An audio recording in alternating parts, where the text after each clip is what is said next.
is going on, Replo fam? I am here with Karishma from Callista Media, and we're talking about out-of-home advertising, and specifically truck advertising. This is like really exciting for me personally because I frankly love out-of-home and just like anything that isn't just Meta or Google or TikTok. And I think it's gonna be a really fun conversation. Karishma, thank you so much for joining me. Thank you for having me. Yeah, absolutely. Okay, so let's start at the very top. Tell us about Callista. Tell us about what you do and like the specific, like the space that you operate in. Yeah, for sure. So we primarily work with CPG and D2C brands, so consumer brands, so that's the space that we operate in. And then specifically what we do is we're working with brands that are really ready for like the upper funnel brand awareness move in their marketing mix. Mm-hmm. And so we'll specifically work with those kind of brands, and it ranges from campaigns along like new product launches or new retail launches, or just overall like, hey, we need a big brand push, or hey, like our CPMs are really high. So we need something that's outside of that because digital's gotten super saturated. Sure. So a bunch of different reasons why people join, but that's essentially what we do. We wrap the trucks, we figure out what zip codes you want to be in Sure. and need to be in, and then we hit the ground running. And these are not digital trucks. These are actual like vinyl wraps. Yeah. Vinyl, right? Yeah. These are vinyl wrapped Okay. trucks. Yeah. I gotta ask, how does one get into this game? Like every other agency person that I talk to is like running Meta ads, Yeah. they're doing landing pages. Yeah. Out of home, especially for like young people, Yeah, seems like a departure from like the No, it norm, is. right? So like, tell me like, what's the TLDR of you getting to this point? Yeah, no, for sure. So I actually came from like digital marketing world. Okay. So I came from TikTok. I was like on the tech side there, so building out products. You worked at TikTok. Yeah, I worked at TikTok. Okay, sick. Okay. Yeah. So I was building out products, and essentially I just like realized that the brands that did the best and were ones that were not just on TikTok, but were doing things offline. That was one thing. And the second thing was it was harder and harder to do well on TikTok. And CPMs were, increasing. Sure. And like, unfortunately, I was part of those conversations. So I sure. saw how that was playing out and what was happening there. Sure. So it's like there is a room and opportunity to go beyond what every single person is doing and go off into the offline world. So how do we actually do that? And so had like a lot of thinking around what do we do, and then came to the truck idea. Okay, so you got trucks. I'm sure there's a handful of people that are aware that this is a channel that you can advertise on. Yeah. I'm willing to bet that most CPG brands, even at the ICP, the scale that is required for this to be probably the most effective, still have some skepticism of this being an effective channel. So like walk us through like what is the frame breaking moments that you have to have like when you talk to these people when you're like, oh, like this is why this is such a valuable channel. Yeah, no, totally. I mean, there definitely is skepticism oftentimes, like when I talk to brands, and I get it, right? It's a new channel, and, digital over the last, I don't know, let's say like 5-10 years has really taken over. It's easier to track. Sure. We went into this world where it's like, digital is the easiest to track, which must mean that's the only way to do marketing, right? Kind of world. Yep. And that's just not the case. Yep. But I think it's a lot of brands that come to us, they kind of like get the vision and they get the mission and they just get it, Right. and like it's a lot of like just like those die-hard marketers that just understand brand marketing and how it works and doing things out of the box. But I honestly, it's like when they see the videos of like trucks going around and bunch of cars around it, people looking at it, they get it. Yeah. And I always just recommend like, hey, maybe invest like a small portion of the budget to that, see how things go, and then kind of go from there. Sure. Okay. There's a lot of stuff that you covered in a very short period of time there. You mentioned tracking and like attribution stuff. I definitely want to dig into that. There's also the brands that get it. There's like a certain level of scale that you have to where it makes sense to have like the higher funnel, like the brand awareness campaigns. Let's start there. Like I really want to understand when is like the ideal time for a brand to like come to you and say, hey, let's test this other channel. Like I know it probably fits into like just channel diversity in general. Yeah. Like, what's happening in those businesses? What are they doing, or what stage are they at where they're like, okay, let's go test this? Like, yeah, this actually makes sense to do. Well, the first thing is like you want to have, and it depends for like retail versus D2C. And I think it's like, one is a revenue perspective, like how much revenue are you doing? Typically the brands that we're working with are like starting at 5 million on the low end and then going up from there. So that's definitely like an important piece, because I mean, it's like, hey, like if you need to see the impact like tomorrow, then and you're a D2C brand, then it probably makes sense for you to do say performance plays. Got it. But yeah, so I would say that revenue is the first piece, and the second piece is like having enough distribution, especially if in retail, like having enough distribution in the regions that you want to target in, and that's a pretty big one, because you don't want to like do ads and then you can't buy it. Right. And so Do you have to have like a retail, like I guess what's the split of like people that are just pure play e-com versus a brand that has some level of like retail distribution in your like client base? yeah, I would say it's like about 50 both on D2C, maybe a little more skewing to retail, but like pretty 50-50. Okay, well, it's actually like a lot better than I thought it would be, though, because like I think another piece of this is everyone thinks out of home, like billboards, trucks, whatever, like even like taxi top advertising. That there's some level of I have to have a physical presence in that region. Yeah. But it's still viable for the 5 million plus stores that are just pure play e-com. Yeah, that are pure play ecom. I think the ones that are just pure play ecom are often bigger. Okay. And so that does happen. Sure. But by bigger, I don't mean you don't need to be like at the 200 million range to invest. I think it's like 10, 15 starting there. That makes sense from like an ecom perspective. Got it. Okay. You were telling me right before we started recording a campaign. For those of you that do not know, I live in Dallas, Texas. It's the best city in Texas. You can fight me on that, actually. I will fight somebody. But you were telling me about a campaign that you ran in Dallas that I actually saw. So I think it's really interesting. Can you like walk us through what that was? Yeah. And then I'll tell you some fun anecdotes from that. Okay, awesome. One, love that you saw that campaign. That makes me so happy. But yeah, so I met the founder at an event, and then we were talking about trucks and, met with the team. Sure. They really want to test this out. And basically their whole goal was like, hey, like we need a really big brand push. We want to change the way that we've been doing our marketing. And so they have been doing a lot of brand work. One of the brand things that they did was the truck advertising all through Dallas. So we work with them to basically figure out, okay, what regions do you need to hit? Who's your target audience? What regions make sense? What zip codes make sense? And then get very, very pinpointed there. So we did that. And I was actually just looking at like just Google search data. And from basically when you start out of home, typically when you start seeing impact is you want to wait at least 30 days. Like you're not going to see impact tomorrow, but literally exactly 30 days after, you see this spike in the words Troy Aikman beer and 8 beer. Yep. And his face is on the truck ads. Yep. And so that was like what was so interesting for me, because I'm trying to remember exactly. I was like on a patio somewhere and I saw the truck go by.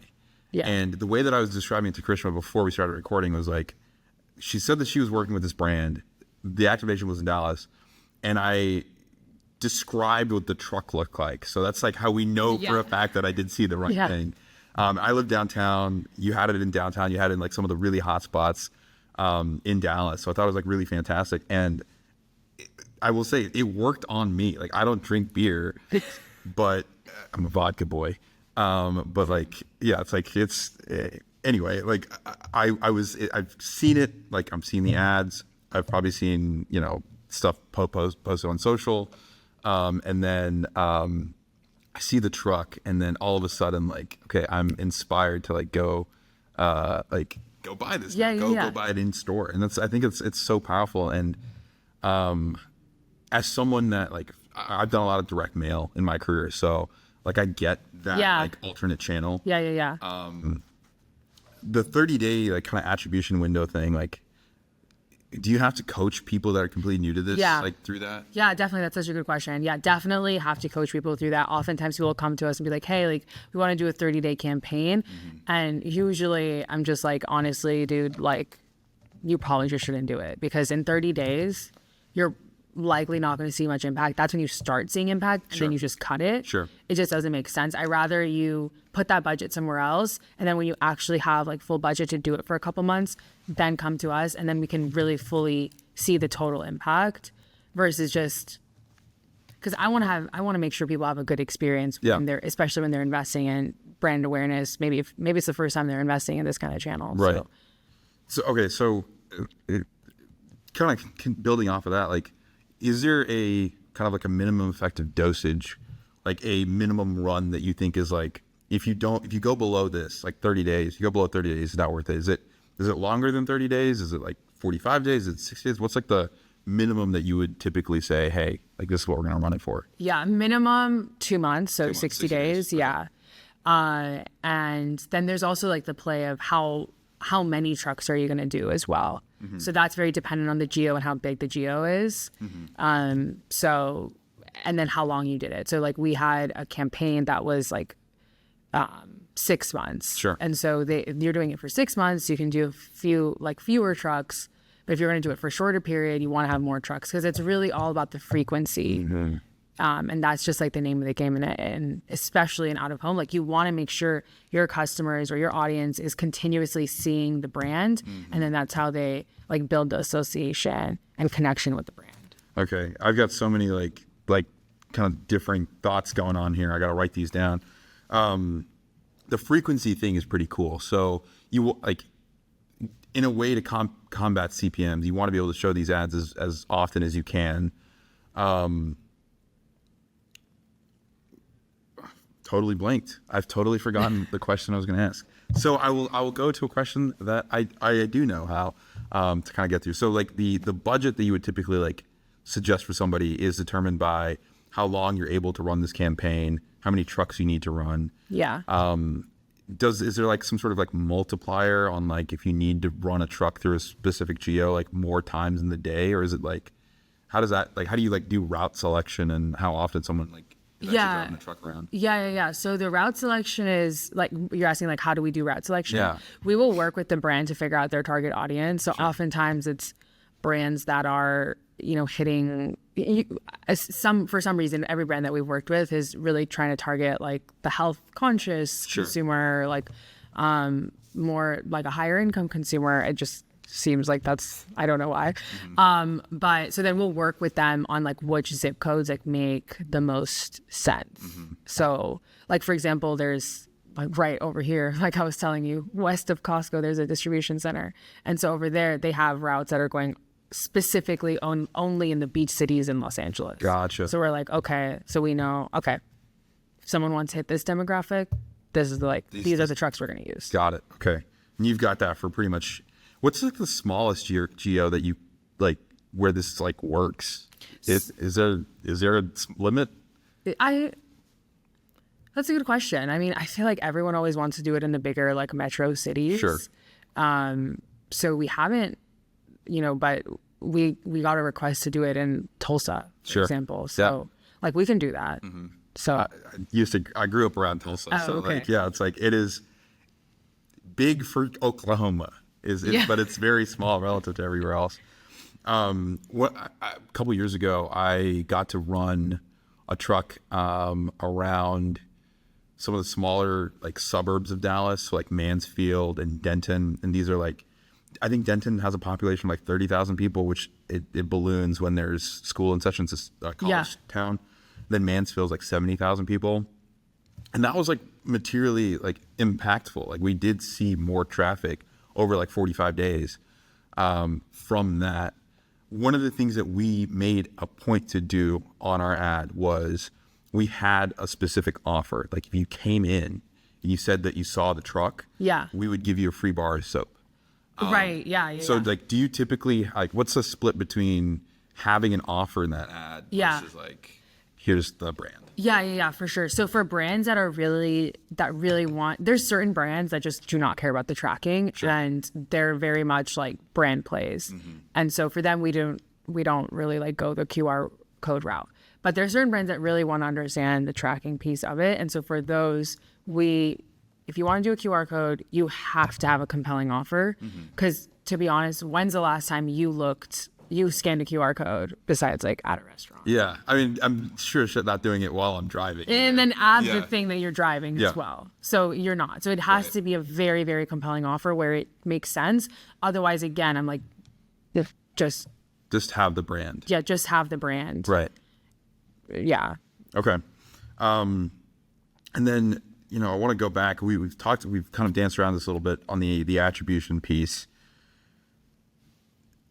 Like once you get to that level of scale, like once you get to like the $5 million and up, you can do like true incrementality tests and things like that. And I think it's probably like would you say that's like the right way to think about this sort of thing, like from an incrementality basis? Yeah, incrementality. Yeah, okay. I think that makes sense. And like, well, we actually like to do, so a lot of brands are in retail, right? So what makes the most sense to do is to do like A/B tests between different geos versus looking at like a pre-post. Okay. So if they hit a big enough scale of trucks and impressions, then we're like, okay, like let's do an A/B test with different geos. So like we had one client where they wanted to launch in 2 cities, LA and San Francisco, and we're like, dude, wait, because they also really cared about tracking. So we're like, wait, first do LA, compare it to SF because they're very similar markets, and then once you like what you see, then expand to SF so that we can show you you're getting impact. So that's how we do it, is through like A/B tests between different geos. Okay, so digging into this example.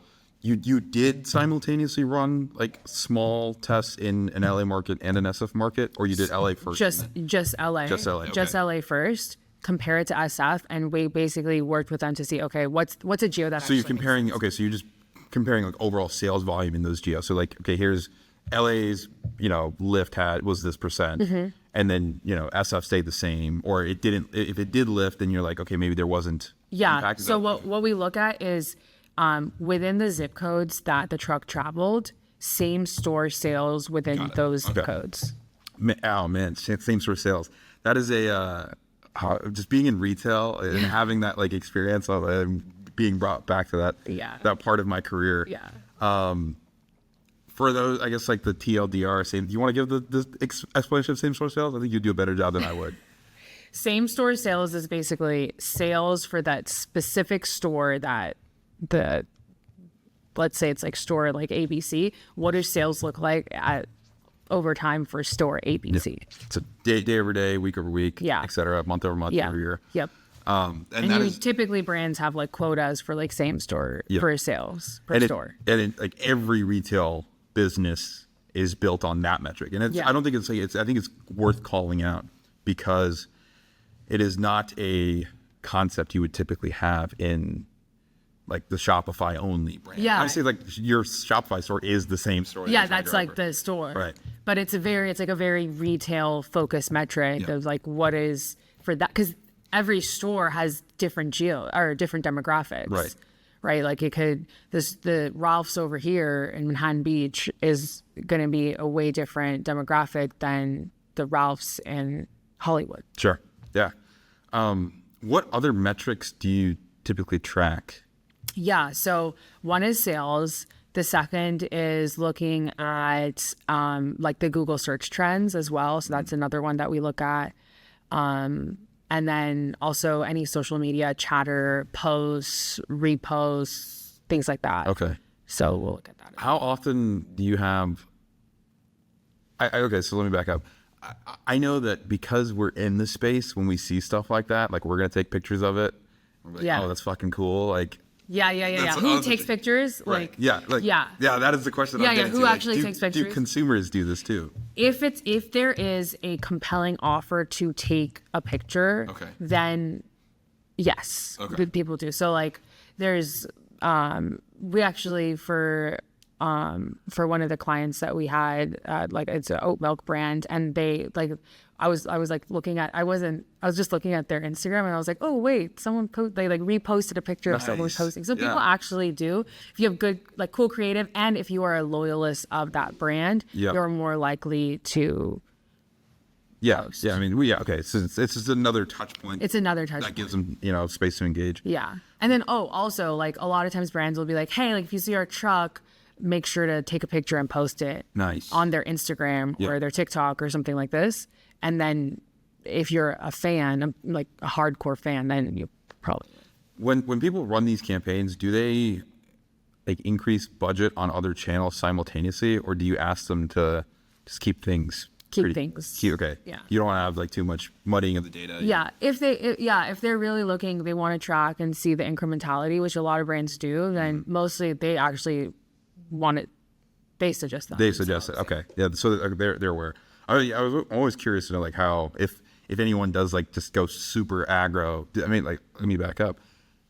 Do you have people that are like, I want to take over New Orleans and I'm going to do every single thing I can, like, and they just like, this is just one of many things that they're dumping budget into. Like, you get to be part Yeah, of this? where it's like, hey, we're gonna paint the town pink or we're gonna paint the Right. town yellow, whatever their brand color may be. Sure. Yeah, definitely see that. How often does that come up? That comes up for usually it's like larger brands that are like able to do that, where Sure. they're able to have like 20 trucks somewhere. That's where you're like, okay, Goodness. you're really painting, because you saw that, and you saw the Dallas one. That was 4. Yeah. So imagine like if you did 20, like you Right. you know. And I saw just one truck in one, like I live downtown, so I saw that. I'm assuming Yeah. just one truck in that route. Mm-hmm. Okay. Dallas is a big space. How like large do these routes get? Like, was the downtown truck? I mean, you said downtown and uptown and Highland Park. Those are all within like 5 to 15 minutes of each other. Like, is that the same truck running there, or do you have like one truck? Yeah, each of so those. it's like, I mean, if anyone's familiar with the Dallas area, but like, Nobody. Literally 0 people. but it'll basically be like, okay, this is, it's going to be in one truck will be going through, basically it's like going north, like from Dallas, like all the way north, and then Sure. there's like east to west. Got it. Okay. And is that like the north-south and then like the east-west? Is that like a typical, like how you slice things? Or is it No, it's just like Dallas is like really sliced very That's just like, how it is. evenly. So Yeah. that like seemed to, you could literally, you see a cross. It is like this. Yeah. Yeah. Oh, yeah. God, shout out Dallas. Dallas has been mentioned more in this episode than any other piece of content I have made in the last 3 years. Awesome. Fantastic. What's like, I'm actually really curious to know from your perspective, what is the coolest activation someone's done in like the last 45 days? The coolest activation someone's done in the last 45 days. I really liked our our minor figures activation as well. So what their whole thing was, they have a specific symbol for their brand. It's this they have like this created this latte art, Okay. and they really want to associate their brand with that latte art and look very different than everything else on the market, because as we know, like the vegan space has gotten Sure. pretty saturated, right? It's hard, and so they have something, the packaging that's very unique and very different to them, and so they really replicated that onto the truck, so it looks exactly like the truck looks like the milk carton. Oh, nice. And That's so sick. yeah, so that's like super sick. I really like that. And they're actually they're doing a whole nother like experiential campaign as well. And that they're having like a, again, thing like life-size objects that look like their carton. That's amazing. And is that something you do, or do you? So no, that's like another Okay. provider that does that, but that's just like that's just their vibe. That's just what they do. But I would mention to say they get it. Like, they understand out of home. Oh, they totally Yeah. get it. They totally understand. Like, they've done a lot of out of home, all kinds of different out of home in New York. Mm-hmm. This is one of their first. They did regular billboards all through Sunset, like earlier, and then they tested this out too. Just out of curiosity, billboards on Sunset have to be super expensive. Oh yeah. Like you're paying through the nose. How long? What is a typical flight for a billboard on Sunset? Like 50,000 for 50,000, and for 4 weeks. Yeah. Gosh. We're not 50,000 for 4 weeks. Yeah. Okay. So, what's like the? I don't want to go like super bottom of the barrel really, but like do you have like a minimum recommended spend that people have? We don't have a minimum recommended spend per se. It's like, whatever you can afford, as long as it makes sense for you to get impact, then we'll do it. But if we think with your, like, if it's a smaller budget, we don't think you're going to get impact, we're like, hey, dude, Yeah. spend it on something else. Yeah. Okay. Yeah. Cool. Well, that's good. I mean, I think it's like, I've talked to plenty of truck advertising folks that are gonna take my money no matter what because they're just happy to like do it. Yeah. And then when we start to run the numbers ourselves, we're like, wait, hold on, this doesn't really back out. Yeah. So it's nice to hear that you, and not that we would expect anything else, but like it's nice to hear that you will tell people up front, like, yo, this is not worth your time. No, I know. This one like hurt so bad, but it was like a really big company, and they had a really tight budget. They just wanted to kind of like swing it in, like kind of last minute thing, and we were just like, dude, it just like does not make sense because definitely don't want to like even like hurt the relationship. It was like with a big name like that. Sure. All right, next year. What's when someone's totally new to the game, like let's say they just did their first $7 million year, they're about to run it back. They're probably going to do $10 million on e-com this year. Maybe they have a little bit of retail. Maybe they don't. Doesn't matter. But this is a totally new world, and they come to you. How do you coach them to be a really good client? Yeah, that's a good question. Well, the first thing is really preparing them to know that this is not digital and you are not going to see impact tomorrow. And it's going to take time for you to see impact, but you will. You just have to hold tight. And that's like the number one thing that we can do. Because I think if you promise, yeah, you're going to, people will see this impact within like X amount of time, it's just like setting them up for disappointment. Sure. So it's expectation setting is really. Yeah, it's really expectation setting because, that's the most important thing. Okay. And then is this like, do you typically like do the creative yourself, or is that like something that you just coach the client on how to set up the creative? We coach them. I'm not an artsy person. Sure. Guys, you guys are better off like Using doing your own creative. You'll be better than me. Okay. I'll figure out the logistics of the trucks. That's fair. I do my shit in Canva though, so like I don't know if I'm the one to be talking either, but no, it's good to know. It is so interesting to talk to people that want to try direct mail, that want to try. I love direct mail. Oh, me too. I think it's super OP and super not utilized effectively in like the e-com space, the Shopify space at least. Yeah. But it's always fun to talk about these people, and like you really, really have to like break frame on everything you just said. Yeah. It's not going to be immediate. Yeah. You need to give it time. Like you can't tinker with it as it's running, right? Yeah, exactly. And that's one of the things you cannot tinker with it while it's running. You're so right. One of the things with digital that has made it's been like, okay, digital is like the way to market is, you can see the impact almost immediately. But the thing is, oftentimes you are profitable maybe on like the second or third or fourth purchase, and up until then, who knows if they're going to continue purchasing you up until the fourth time. Like, but it takes so long to get to an actual profitable state when you're doing digital because it's so expensive. Right. And conversion rates are, things are always happening. Like yesterday when we were at the event, like it's so many people were talking about how like Meta conversion rates have been just like horrible this whole year. Yeah. So nothing is perfect, but yeah, you see the impact. You see, oh yeah, we're getting this much ROAS, but then it's like, okay, well, were you profitable? When do you actually get profitable? Yeah. On those purchases, and when you stop those ads, what happens? Because right now it's like are you paying for that traffic and paying for that sale, or are you like, or is it coming organic? Right. Because you need to have both, and I think there's a way to do both and do it really well, but oftentimes when you're doing just performance, that it gets it gets harder. Yeah. But there's people that do digital so well, like Hot Girl Pickles, I'm sure. Sure. Yeah. Like they like that is, I mean, that's the organic game and that's like a brand play as well. But like that's like, I think that's the way to do digital and like really like build brand because they see sales and that's all through their, you know, their digital, Right.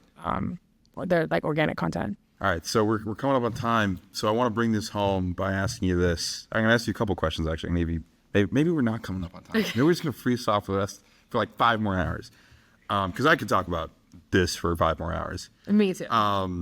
which is good. We need more people like you who give a shit about I this kind of appreciate stuff. that. I appreciate that. It is that I love doing in-person stuff because you can actually you know sometimes comes across over a video call, but it's so much nicer when like you can see the person getting physically excited Yeah. about out of home or like we talked to the Shared Sweeps guys yesterday and they were like he was like super jazzed about giveaways. Yeah. Like everybody's like lighting up about this. So I appreciate you bringing that energy today and then I appreciate you bringing that. yeah, energy. of course, all day. It's what I say this all the time. Like the reason why we do this show is sure for content, but mostly selfishly so I can learn stuff that I think is cool from the people that know it best. So thank you for being so transparent. Yeah. I'll give you 2 questions to wrap up. The first is if you could go back to let's say the start of your career and give yourself one piece of advice, what would that piece of advice be? Yeah, my one piece of advice, start of career, constantly like put yourself out there. Like you were just saying, like the in-person events, like go to events, go meet people, always just continue just meeting people. My first job was at DoorDash, Yeah. best company ever. And I put my logistics and my ads work together and made something. But that experience alone was like, I cannot speak more highly about it, but just put yourself out there, meet people, and you never know what could happen. Like if we didn't talk, I wouldn't be here. Right? Yeah. She we were at a party and she saw my name on the registry and I've got an interesting name. Sanjay is a common Indian name. Jenkins not so much. And so that was like how we started talking. So I'm really glad that conversation happened. You call that out is fantastic. And that's a great piece of advice. Put yourself out there. Absolutely would recommend that for anybody. I would probably give myself that advice as well. Second question, last question. If someone is on the fence, if they're thinking about working with y'all or just testing this, how can they find you? How can they reach you? They can ping me on LinkedIn, comment, email me, karishma@calista.media. There you go. Find you on the website. Find me on the website. We'll get all those links in the show notes as a good podcast host should say. Karishma, thank you so much for joining us today and for just giving us some game. I'm excited to get this out because again, like it's getting so much harder to scale. Yeah. And if you want to continue scaling sustainably, I think you got to try stuff like this. Yeah, if you want to scale sustainably, that's when you have to try something like this, something out of the box, because digital is only going to get more saturated. Yeah. So you got to figure something else out before we, Before this gets saturated too. Yeah, before this gets saturated too. So like this is blue ocean here. Get your ads on some trucks, people. Thank you so much for joining us today. Thank you. I appreciate you. Of course.